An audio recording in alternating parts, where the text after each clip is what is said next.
So I choose my wet styling products for different reasons, for different styles, but when I go to apply them, I apply them the same way. Whether it's a cream or a foam or a texturizing product, you're always gonna use the amount that's suggested. You're gonna rub it all over all of your hands.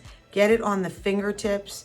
And again, whether it's a foam, a cream, a texturizer, you wanna get it evenly all over. When your hair is wet, you're literally gonna work through, starting on one side, use both your hands, making sure you go roots to ends when your hair is wet, roots to ends. Maybe you have thick and long hair, add that same amount again, work it all the way through again, and then go to the other side.